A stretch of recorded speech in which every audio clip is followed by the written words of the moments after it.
El sábado pasado la geopolítica mundial se vio conmocionada, convulsionada, porque Irán anunció que había lanzado más de 300 drones y misiles balísticos hacia Israel. Lo hizo porque lo argumentó también en este sentido, en represalia por lo que ocurrió, lo que había ocurrido el 1 de abril en Damasco, en Siria, donde aviones israelíes habían bombardeado el consulado de Irán y provocaron la muerte de 14 o 16 personas, entre ellos me parece que 6 dignatarios o altos mandos de la Guardia Revolucionaria iraní.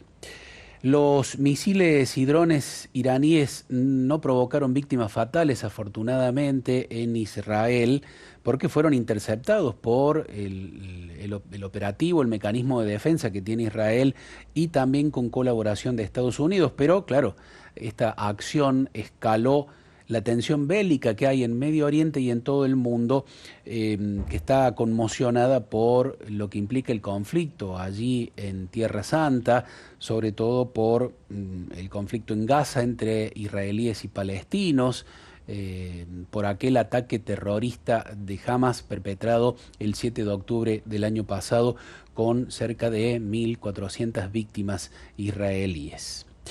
Vamos a hablar de este tema que está conmocionando al mundo, a la geopolítica mundial, con Marcelo Taborda, analista de temas internacionales, periodista siempre equilibrado, con mucha información, mucho estudio y también con la riqueza que implica haber estado allí en el lugar donde ocurren estos hechos. Marcelo, es un gusto tenerte nuevamente aquí en Radio María Argentina. ¿Cómo estás? Hola Javier, buen día, ¿cómo estás? Bien, bueno, estamos acá, Marce, con Cristian y con Ceci. También, bueno, queremos un poco contar y reflexionar para que todos los oyentes y televidentes de Radio María Argentina TV puedan comprender un poco el origen hasta donde se pueda, porque esto tiene siglos de conflictividad en el medio y las probables consecuencias también, ¿no? Así que tenemos tiempo para hablar. Si querés contarnos un poco cuáles pueden ser o llamarse causas de lo que ocurrió el sábado. Sí, un poco lo que apuntabas vos recién, ¿no? Los antecedentes inmediatos datan del 1 de abril con este ataque lanzado por Israel sobre esta sede diplomática de Irán en Siria, en territorio de Siria. El argumento que da Israel, bueno, o algunas fuentes en Israel por lo menos, es que en realidad, más que como embajada o consulado, del lado o al lado de estos edificios que gozan de protección del derecho internacional, son parte del territorio de un país en otro estado, como lo que ahora se reflotó, por ejemplo, aquí en Latinoamérica, después de lo que pasó en Ecuador con la Embajada de México. Bueno, un poco es ese el sentido, pero además era como atacar parte del territorio iraní en un país que además tiene fuerte presencia o una alianza muy férrea con el gobierno de Teherán, como es la Siria actual, ¿no? Ujú. Devastada por una guerra también que no ha terminado del todo todavía.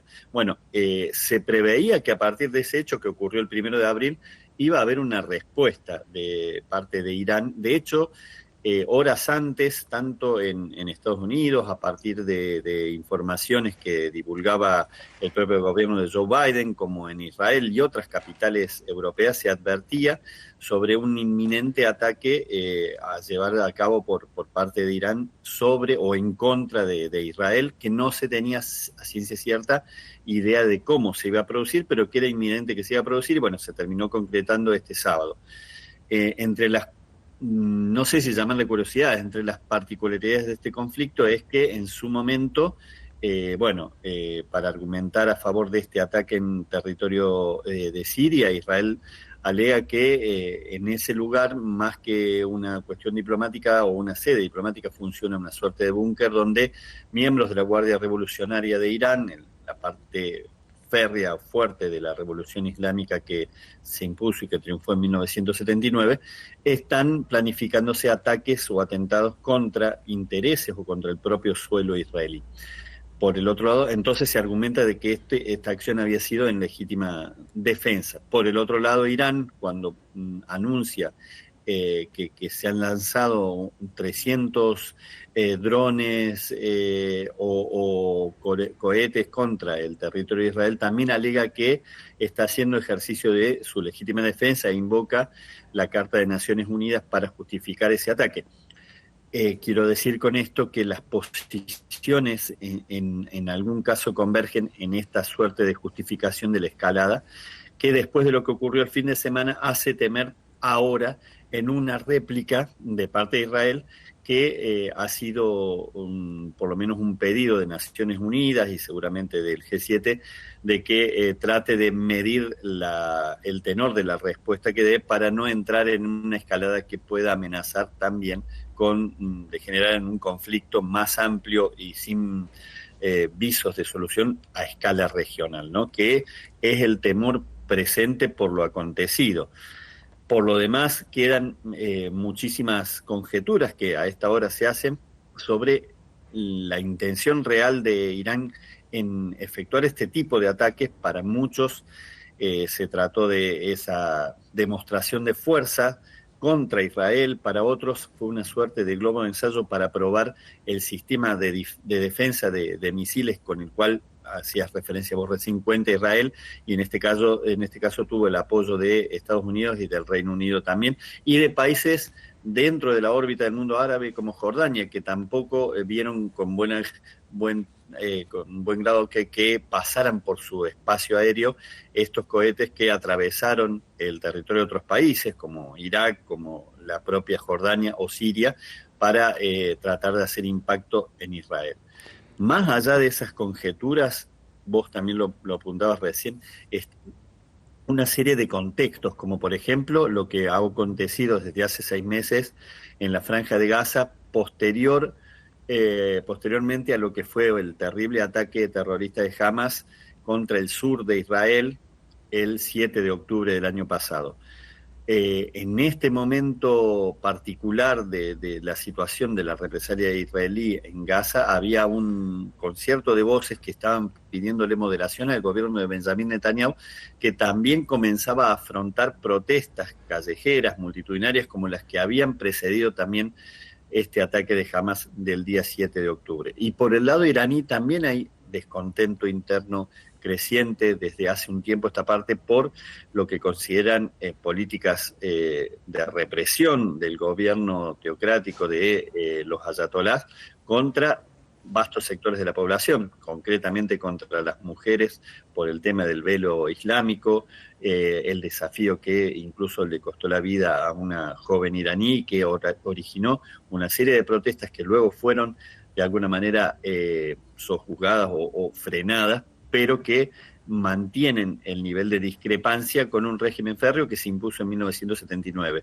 Y ahí voy a otro contexto. A partir de ahí, digamos, no inicialmente, pero a partir de ahí, esta diferencia entre Teherán y Tel Aviv o Jerusalén, como prefieras, se fue potenciando, y la hipótesis de conflicto de Israel, cuando uno iba a ese país, siempre en primera posición estaba Irán como potencial enemigo y eje de conflicto, porque además lo consideran el instigador o el promotor de acciones de grupos como Hezbollah desde el Líbano, o como los rebeldes hutíes desde Yemen, o como otros grupos que actúan desde el territorio de Irak o desde la propia Siria, y también desde Hamas, aunque la vertiente de este movimiento de resistencia islámica sea sunita, y en Irán el predominio del mundo islámico es el chiita.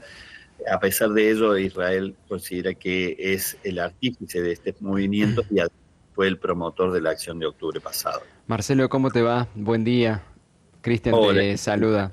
Bueno, en esta escalada de violencia entre réplicas y respuestas, algo que puede generar mayor gravedad de la que ya hay es la intervención de otros países que estén de fondo. Y ahí va mi pregunta.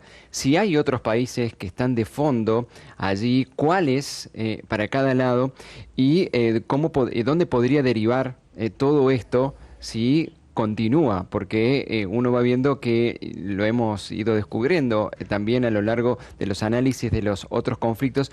No solamente está Israel, está Irán, sino que hay otros actores que son externos y que actúan. Quería saber cómo iba a influir y quiénes son los que están detrás. Y mira, es una pregunta interesante, difícil de responder además porque el tablero es tan complejo que uno podría decir, bueno, se van a broquelar países que han tenido enemistad con Israel desde siempre o los países del mundo árabe y sin embargo, bueno, primero hay que decir, Irán es un pueblo persa que comparte la religión islámica con el mundo árabe, pero que mantiene una agria disputa con Arabia Saudita por el predominio justamente en la influencia dentro del mundo islámico. La vertiente sunita es la que domina el mundo árabe mayoritariamente, pero ha habido creciente influencia en los últimos años también de los chiitas en conflictos como el de Irak o en el conflicto de la propia Siria, y la guerra nunca terminada y cada vez menos comentada de Yemen, donde los rebeldes hutíes combaten y son de origen chiita contra los sunitas que son apoyados por Arabia Saudita. Más allá de este posicionamiento o este trasfondo, ha habido movimientos que ocurrieron hace pocos meses. Estaba cerca de llegarse a un acuerdo inédito, si se quiere, impensado entre Israel y Arabia Saudita. Muchos adjudican la ofensiva de Hamas a tratar de torpedear ese acuerdo, pero al mismo tiempo también había acercamientos entre Arabia Saudita e Irán. De hecho, los dos fueron incorporados en el mismo momento como invitados a los BRICS, una invitación que también la tuvo Argentina y desechó con la llegada del actual presidente Javier Milei. Y por el otro lado está lo que ocurre siempre, el tenor de la respuesta y el trasfondo de lo que sucede con Palestina y el demorado o nunca finalizado, nunca terminado, concretada promesa del Estado palestino independiente, que para muchos podría ser la llave que resuelva el conflicto, porque muchos de estos movimientos extremistas justifican su accionar con base en el reclamo de la existencia de un Estado palestino que nunca se concretó y en la política de Israel de no llegar a la concreción de ese Estado con diferentes argumentos. En su momento, cuando vivía Yasser Arafat, lo tildaban de un interlocutor que no era el interlocutor válido. Eso favoreció el surgimiento de grupos radicales como el propio Hamas, a la sombra de lo que eran los hermanos musulmanes en Egipto. Hoy podríamos decir que muchas de las posiciones que tiene Hezbollah en el Líbano se fortalecieron a partir también de movimientos que realizó Israel en ese lugar. Y esto que apuntaba al principio, ¿no? También la permanencia en el poder de Benjamín Netanyahu, que es quien más ha gobernado Israel desde su fundación en 1948, o la presencia de posiciones extremas al otro lado también, como es el gobierno de los ayatolás, encabezados hoy por Ali Khamenei, pero que han tenido siempre gobiernos que con uno u otro matiz o con mayor o menor fuerza, siempre abogaban por la no existencia del Estado de Israel como tal. Es decir, el escenario es complejo porque es difícil prever cómo se alinearían los actores en este caso. Jordania, por ejemplo, no vería con buenos ojos para nada digamos, la escalada o la generalización del conflicto, pero al mismo tiempo también tiene mucha presencia palestina en su interior, y otro tanto puede ocurrir con Siria, fragmentada como quedó después del conflicto, y con intereses muy diversos que van desde los propios países vecinos hasta Israel en este caso, como puede ser también, si uno lo extiende al mapa, Turquía, o hasta Rusia con su acceso posible a puertos del Mediterráneo, y bueno, y sabemos lo que ha sido históricamente para Occidente, específicamente para Estados Unidos, Israel como posición en ese enclave tan emblemático del planeta, ¿no? Marcelo, buen día. Cecilia te saluda. Bueno, Hola, Cecilia. gracias por ayudarnos a entender un poco todo esto que Ojalá podamos. ojalá ayudarnos de alguna manera lo tenemos que ir dilucidando, ¿no? Porque recién hablabas de Irán, que con este ataque o es una muestra de lo que puede hacer o un ensayo del ataque que se viene, o algo así era. Es un mensaje de alguna manera que Irán está dando. Y yo me preguntaba, ¿cómo queda el mundo si nos atenemos a las palabras del Papa, que esto es una tercera guerra mundial en partes? ¿Cómo se divide el bloque mundial en términos bélicos, ¿no? Hablando en términos bélicos, con este mensaje que da Irán. Mira, yo ahí creo que las acciones en este caso es difícil por ahí interpretar todavía, hacer conjeturas y también depende por ahí en función de los resultados. Yo leyendo a varios analistas que están en el terreno en este momento sobre Medio Oriente y con muchos años ahí, bueno, hablaban de que si Irán hubiera querido dar un golpe más fuerte realmente, hubiera utilizado estos aliados, que son los que precisamente denuncia Israel, concretamente Hezbollah, que tiene mucha presencia y posesión de misiles o de armamento, como para golpear más rápido o hacer un ataque coordinado mientras estaba la cúpula o el escudo antimisiles tratando de proteger a Israel de lo que llegaba desde territorio iraní.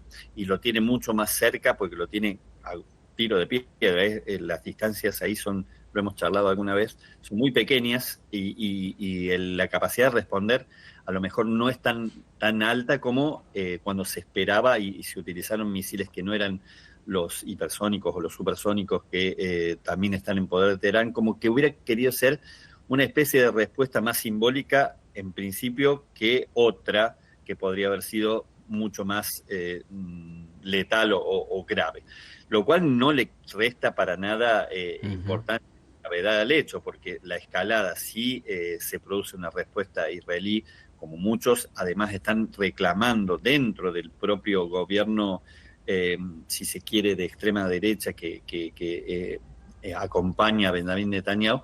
Bueno, ahí también veremos otro tipo de escenario que a lo mejor no lo hemos visto. Ojo, desde hace mucho tiempo hay operaciones encubiertas entre ambos bandos. Es decir, Israel siempre reclamó el desarrollo del programa nuclear iraní como una amenaza fundamental contra su propia existencia y sobre todo se opuso muy fervientemente cuando las potencias occidentales, entre ellas las 5 que tienen el poder de veto en el Consejo de Seguridad de la ONU, estoy hablando de China, Rusia, Estados Unidos, Francia y Gran Bretaña, más Alemania, dieron curso a un plan, a un apoyo al plan nuclear de Irán con fines pacíficos siempre y cuando se permitieran las inspecciones periódicas de los organismos internacionales. Esto que se llamó el 5+1, Israel siempre lo cuestionó y en otro gobierno de Netanyahu fue duramente crítico contra ese plan y contra el expresidente estadounidense Barack Obama, que lo defendió muy férreamente también. ¿Qué pasó?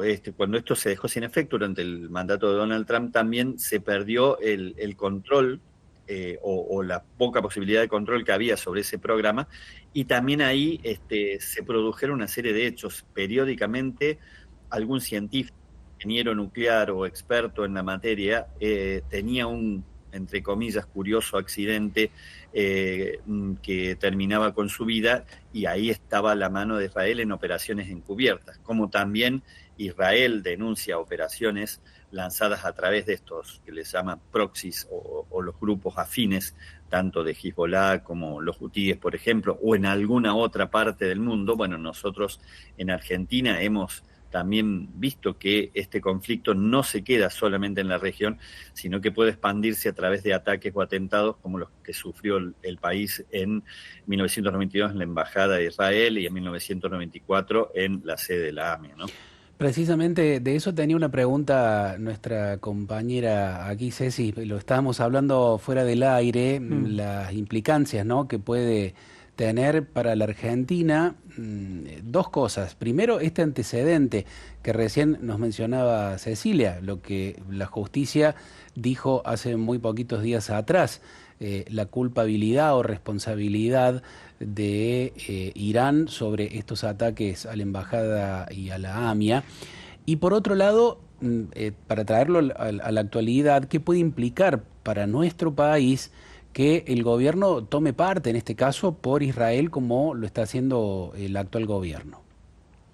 Bueno, lo primero, hay estaba justamente antes de esta charla, estaba hojeando algunas noticias y algunos hablan de que el fallo que justamente se conoció no era fallo, no estaba como fallo, sino que era la opinión de uno de los magistrados maíques.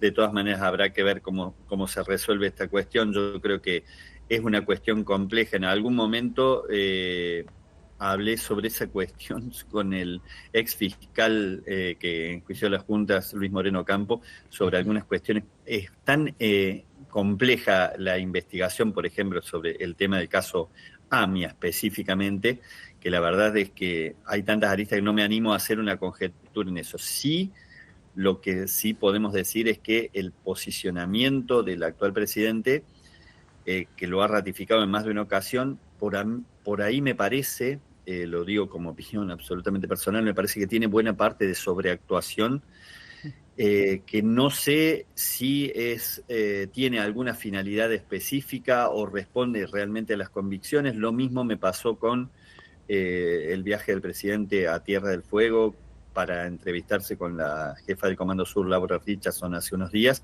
cuando después tenía la posibilidad de volver o verla en Buenos Aires al día siguiente concretamente y formular las mismas declaraciones que declaró. A veces la actuación del jefe de Estado está cargada por una serie de actos simbólicos que en alguna medida responden a su postura personal, pero en cuestiones de política exterior que nos involucran a todos, está claro que se necesita la venia o la anuencia del Congreso para tomar determinadas posiciones, ¿no?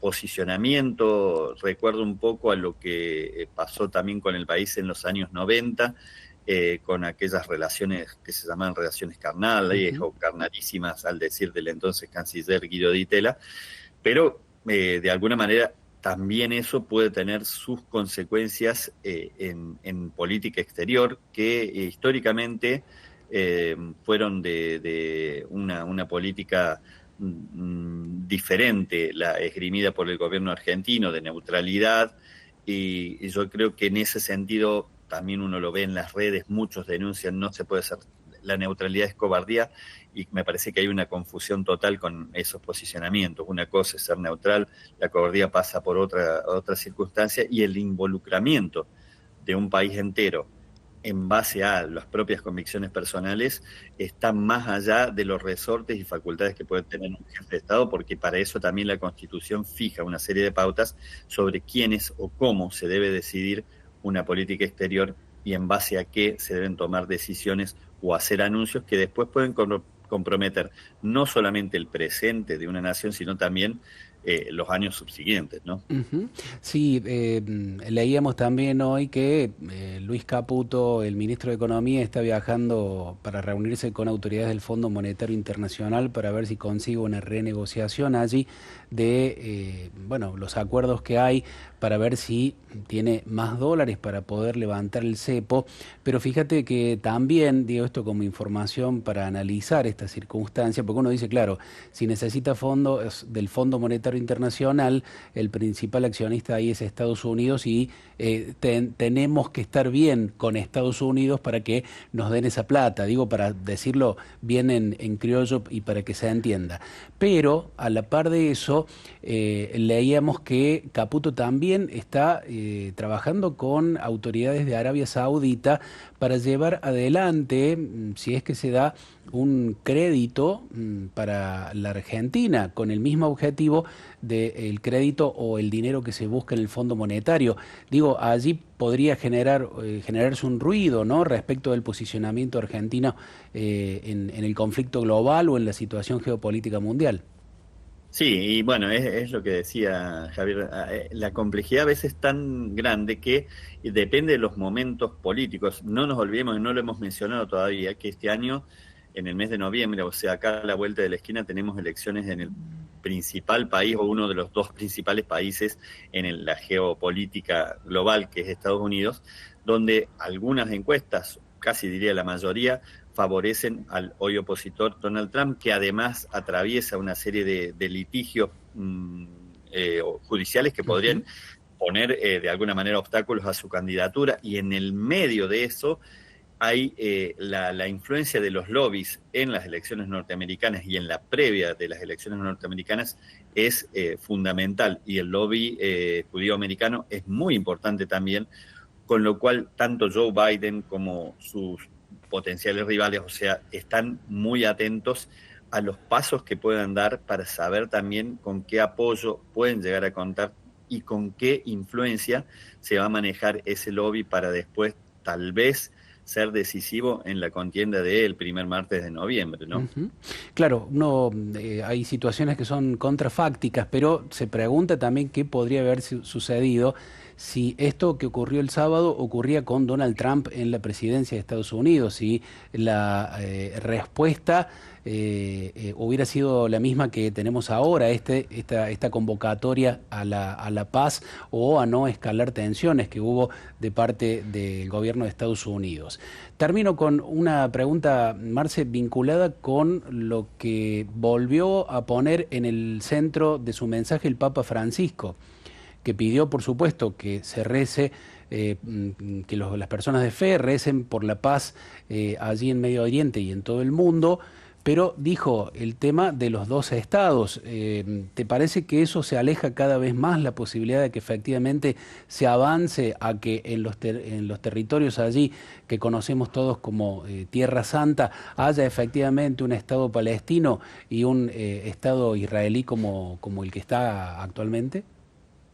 Mira, es una incógnita, creo que lo decía recién, para algunos analistas quizás sea la forma de destrabar este conflicto, incluso el que mantienen Israel e Irán, en el sentido de que la creación, finalmente, el logro de que se establezcan dos estados y que pudieran convivir, quitaría un argumento de peso para aquellos que reivindican el derecho de los palestinos de tener su propio Estado, ¿no? Y estoy hablando no solamente de los propios palestinos, ni solamente de los movimientos islamistas o más radicalizados, sino también de posiciones moderadas dentro y fuera de gobiernos cercanos, como el propio gobierno de Jordania, como los países vecinos o países europeos, que antes de que se produjera la ofensiva, la represalia o como quieran llamar a lo que ocurrió el sábado por parte de Irán, tenían sus ojos puestos y el reclamo en vivo para que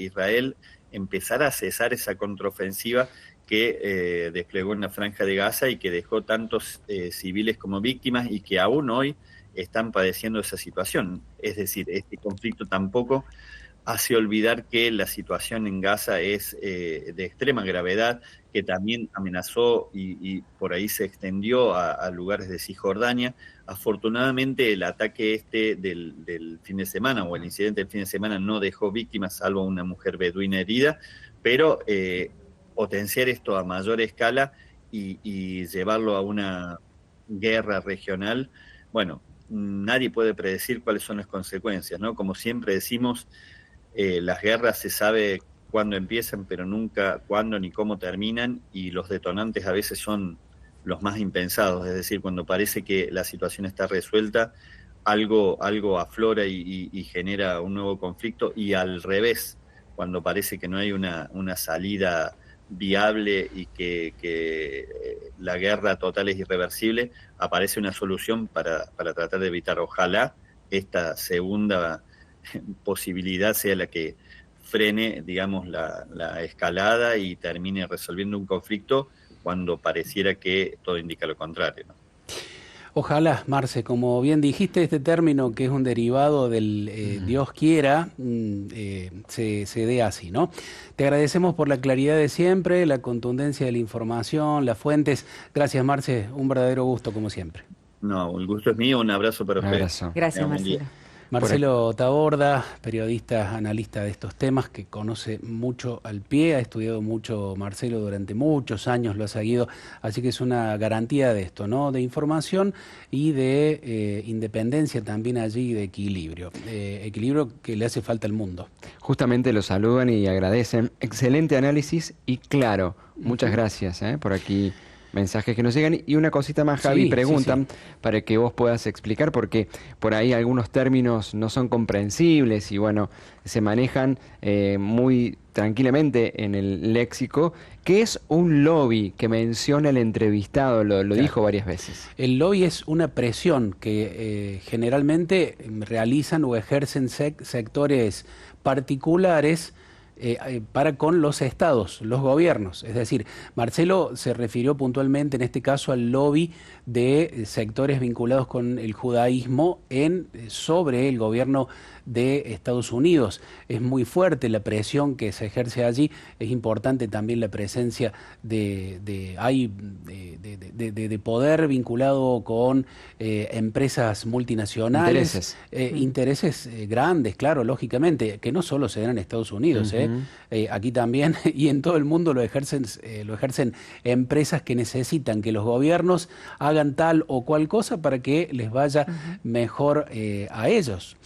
Hay una nota que quería recomendar en este sentido a propósito del conflicto palestino-israelí en el diario La Nación de ayer.